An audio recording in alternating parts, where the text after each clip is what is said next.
வாழ்க்கை ஒரு பிரயாணம்னு சொல்லுவாங்க. நம்ம இங்கிருந்து ஆரம்பிச்சு போய் சேரும். செத்து போயிட்டாங்கன்னா போய் சேர்ந்துட்டாங்கன்னு சொல்றாங்க. அது ஒரு பிரயாணம் போல சொல்வது உண்டு. அப்படியே எடுத்துக்குவோம். நம் வாழ்க்கை ஒரு பிரயாணம்னு சொன்னா, ஒரு 72 மணி நேரம் ரயில் பிரயாணத்துக்கு நீங்க கிளம்பி போறீங்கன்னு சொன்னா, ரயில்ல ஏறிட்டீங்க. முதல் 10 மணி நேரம் போச்சு, 15 மணி நேரம் போச்சு. அப்புறம் ஆட்டோமேட்டிக்கா மைண்ட் எதை பத்தி தெரியுமா யோசிக்க ஆரம்பிக்கும்? ட்ரெயின் டைமுக்கு போய்கிட்டு இருக்குதா, வண்டி லேட்ல போகுதா, கிளம்பும் போதே 1/4 மணி நேரம் லேட் ஆயிடுத்தானே, மேக்கப் பண்ணிட்டானா. இப்ப நம்ம என்ன யோசிக்கிறோம்? நாம் சேரும் நேரத்தை குறித்து யோசிக்க ஆரம்பிச்சோம். கரெக்டா போயிட்டு இருக்கா, 2 மணி நேரம் லேட்டா, ஐயோ இது எப்படிதான் அவன் சரி பண்ண போறான்னு தெரியல, போற வண்டிக்கெல்லாம் வழி விட்டுட்டே போறான், எப்படிதான் சரியாக போகுதுன்னு தெரியலையே, இப்படியே லேட் ஆகிட்டே போனா நமக்கு ரொம்ப நேரம் வேலை கெடுமே. ஆக என்ன யோசிக்கிறோம்? நான் போய் சேர்ந்த பின்னால என்ன செய்ய போகிறேன்னு சொல்லு. நம்ம ரயில் பெட்டிக்குள்ள உட்கார்ந்து இருந்தாலும் நம்ம யோசனைகள், நம்மளுடைய திட்டங்கள், நம்மளுடைய காரியங்கள் எல்லாம் எதை பற்றி இருக்கு? அங்க போய் சேர்ந்த பின்னாலே என்ன செய்கிறது? என்ன வரவேற்கிறதுக்காக என் தம்பி வரேன்னு சொல்லியிருந்தானே, அவன் கரெக்டா வந்துருவானா? அவன் வரலன்னா நான் என்ன செய்கிறது? எல்லாமே அங்க போய் சேர்ந்தப்ப செய்கிற காரியங்கள். ஆனா நாம் நித்தியத்தை அவ்வளவு உறுதியாய் நம்புகிறோம்னு சொன்னா, நம்முடைய வாழ்நாள்ல நம்மளுடைய சாதாரண காரியங்களை நாம் செய்யும் போது நமக்கு இருக்கிற இந்த நேரத்துல நாம் எத்தனை தடவை அதை பத்தி யோசிக்கிறோம்னு பாருங்க, அதை பத்தி பேசுறோம்னு பாருங்க. பேங்க்ல பணம் போடுறோம், பணம் எடுக்கிறோம், நம்ம போறோம் வரோம் எல்லாம் செய்யறோம். இந்த அநித்தியமான உலகத்துல எப்படி செய்கிறோம்? நித்தியத்துக்குள்ள போகும்போது அங்க பேங்க் இருக்குமான்னு என்னைக்காவது யோசிச்சுண்டா? இங்க ஒரு இடத்துல இருந்து இன்னொரு இடத்துக்கு போனா பஸ் பிடிக்கிறோம், ஆட்டோ பிடிக்கிறோம், ட்ரெயின் பிடிக்கிறோம், நம்ம போக்குவரத்து காரியங்களை பற்றி யோசிக்கிறோம். நித்தியத்துக்குள்ள போகும்போது எனக்கு போக்குவரத்து எல்லாம் எப்படி இருக்கும்னு யோசிச்சதுண்டா? இல்ல அதெல்லாம் அங்க போய் பார்த்துக்கலாம் அமைதியா இருக்கிறோம். அது நாம் உண்மைன்னு சொல்லி நினைச்சோம் சொன்னா அது நாம் எதிர்பார்க்கிற ஒரு காரியமா இருக்கும். கரெக்டா தான் போயிட்டு இருக்குமா, போய் சேர்ந்துருச்சா, வந்துராதா என்று சொல்லி எதிர்பார்க்கிற காரியமா. இந்த எதிர்பார்ப்பு சுத்தமா இல்லை, இத குறித்த யோசனை அல்லது ஞாபகம் சுத்தமா இல்லை. அதனாலதான் சொல்லுகிறோம், இல்லை, இந்த நித்தியம் என்கிற காரியம் வெறும் நம்பிக்கைக்குரிய காரியமாய் பின்னால வைக்கப்படுது. முன்னால இருக்கிறது அநித்தியம் என்பது உண்மைன்னு சொல்லி அதற்காக நாம் என்ன தியாகம் வேணாலும் செய்யறதுக்கு ரெடி. நம்முடைய தூக்கத்தை தியாகம் பண்ண ரெடி, நம்மளுடைய சாப்பாட்டை தியாகம் பண்ண ரெடி, நம்மளுடைய உடல் நலத்தை தியாகம் பண்ண ரெடி, சிலர் குடும்பங்களை கூட தியாகம் பண்ண ரெடி, அநித்தியமான காரியங்களை அடைந்து தீர்வது. ஆனா நித்தியமான காரியங்கள் சும்மா கூடி பேசும்போது டிஸ்கஷனுக்காக யூஸ் பண்ணிக்கிட்டு போயிட்டே இருக்கோம்.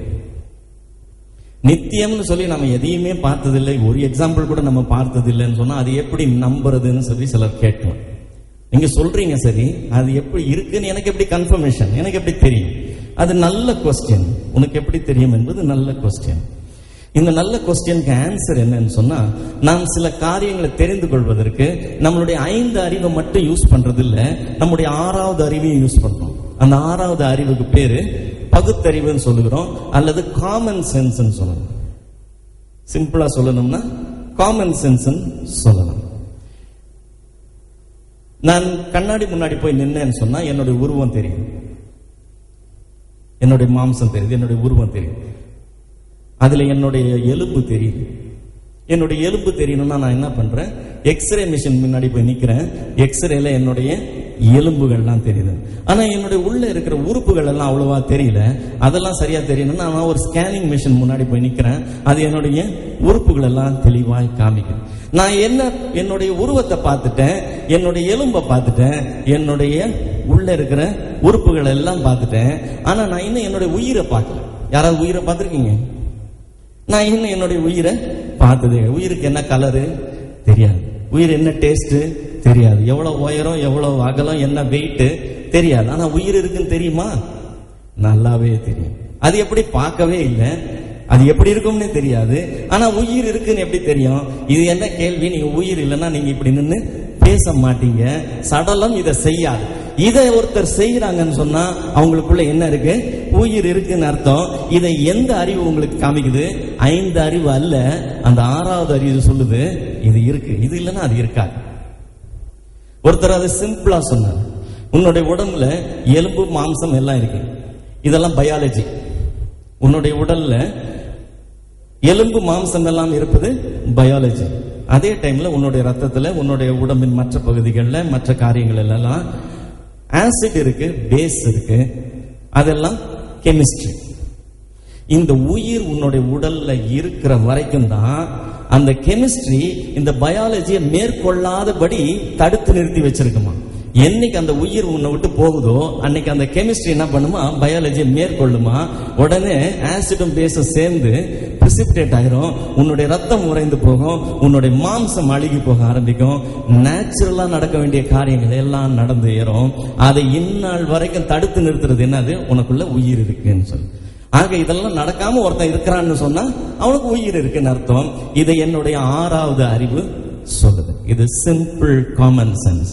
அதே போல நித்தியம் என்கிற காரியத்தை குறித்த ஒரு உதாரணம் இருக்கு. அதையும் நம்மளுடைய சிம்பிள் காமன் சென்ஸ் நமக்கு காட்டிடும். என்னோட உயிரை நான் பார்த்தது இல்லை, அதனால நான் உயிர் இருக்குன்னு நம்புறது இல்லை. எனக்கு தெரியும் உயிர் இருக்குன்னு சொல்லி, கன்ஃபார்மா தெரியும். யாரும் என்னுடைய நம்பிக்கையை அசைக்க முடியாது. அதே போல இந்த நித்தியத்தை குறித்த ஒரு காரியம் இருக்கு. அதுக்கு என்னுடைய காமன் சென்ஸ் யூஸ் பண்ணனா அது கன்ஃபார்மா இருக்குன்னு தெரியும். அதுக்கப்புறம் யாரும் என்னுடைய நம்பிக்கையை அசைக்க முடியாது. ஆக்ஸ்போர்ட் டிக்ஷனரியில இட்டர்னல், நித்தியம் என்பதற்கு ஆங்கில பதம் இட்டர்னல். இட்டர்னல் என்கிறதற்கு ஒரே ஒரு உதாரணம் தான் கொடுக்கப்பட்டிருக்கு, இட்டர்னல் காட். தேவன் என்கிற காரியம் நித்தியமான காரியம் என்று சொல்லி ஆக்ஸ்போர்ட் டிக்ஷனரியில உதாரணமாய் கொடுக்கப்பட்டது. இந்த தேவன் நித்தியமானவர், அவர் இருக்கிறார் என்பது எப்படி தெரியும்? ரோமருக்கு எழுதின நிருபம் 1வது அதிகாரம் 19வது 20வது வசனம்.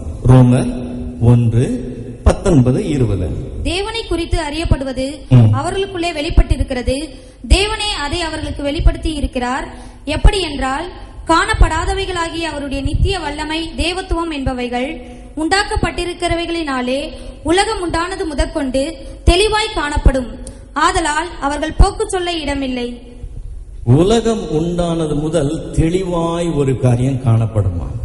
அதை யார் வெளிப்படுத்தியிருக்கிறாமா? தேவனே அதை அவர்களுக்கு வெளிப்படுத்தி இருக்கிறாரா. அதனால ஒரு மனுஷனும் போக்கு சொல்ல இடமில்லை. ஒரு செல்போன் வாங்குறோம், அந்த செல்போன் ரொம்ப சொபிஸ்டிகேட்டடா இருக்கு, அதுல நிறைய ஃபீச்சர்ஸ் இருக்குன்னு சொன்னா அந்த செல்போனை உண்டு பண்ணின கம்பெனி டெக்னாலஜில மேன்மையான ஒரு கம்பெனி என்பதை நம்மளுடைய எது சொல்லுது? காமன் சென்ஸ் சொல்லுது. சாதாரண லோக்கல் கம்பெனில அந்த குவாலிட்டி கொண்டு வர முடியாது. இந்த குவாலிட்டி கொண்டு வரான்னா அந்த கம்பெனி பெருசேன்னு சொல்லுது. ஒரு சிருஷ்டி தன்னுடைய சிருஷ்டிகரை பிரதிபலிக்கும். அந்த சிருஷ்டிகர் எவ்வளவு பெரியவர் என்பது அந்த சிருஷ்டியை பார்க்கும்போது தெரியும். இப்போ என்னுடைய சிம்பிள் காமன் சென்ஸ் என்ன சொல்லுது? நான் என்னை சுற்றி பார்க்கிற அத்தனை காரியங்களும் இத்தனை மகிமையாய் தேவன் உண்டாக்கப்பட்டு இருக்குதுன்னு சொன்னாக்க அதை உண்டாக்கினவர் ஒருவர் இருக்கிறார் என்று சொல்லுது. எதுவுமே தானாய் தன்னைத்தானே உருவாக்கி கொள்ளாது. அதுக்கு பதிலாக தானே அழியுமே ஒழிய தானே உருவாகாது. அது எத்தனை பில்லியன் இயர்ஸ் இருந்தாலும் சரி, அது ஒரு நாளும் உருவாகாது. தானே உருவானதாய் ஒரு சின்ன ஆப்ஜெக்ட கூட யாருமே காட்ட முடியாது. நம்மை சுற்றி இருக்கிற அண்ட சராசரமும் யாவும் நீங்களும் நானும் இவ்வளவு சொபிஸ்டிகேட்டடா உண்டாக்கப்பட்டிருக்கோம்னு சொன்னா இதை உண்டாக்கினவர் ஒருவர் இருக்கிறார் என்பதை யார் சொல்றா? நம்ம பாஸ்டர் சொல்லணும்னு அவசியம் கிடையாது, நம் வேதத்தை படிச்சுதான் தெரிஞ்சுக்கணும்னு அவசியம் கிடையாது. வேதம் சொல்லுது, தேவனே அவர்களுக்கு வெளிப்படுத்தி இருக்கிறாங்க. அவன் படிச்சவன் படிக்காதவன் முட்டாள் யாரா இருந்தாலும் அவனுக்கு தெரியுமா இது ஒரு பொருள் இருக்குன்னு சொன்னா இதை உண்டாக்கினவர் ஒருவர் இருக்கிறார் என்று யாரும் போக்கு சொல்ல இடமில்லை. இந்த தேவன் என்பவர் நித்தியம் என்பதற்கு ஒரு உதாரணம் சொன்னா, இந்த தேவன் நீங்களும் நானும் கூட நித்தியத்துக்குள்ள போக போறோம்னு சொல்லி சாட்சி பகர்கிறார். அதை நாம அப்போஸ்தலர் 17வது அதிகாரம் 31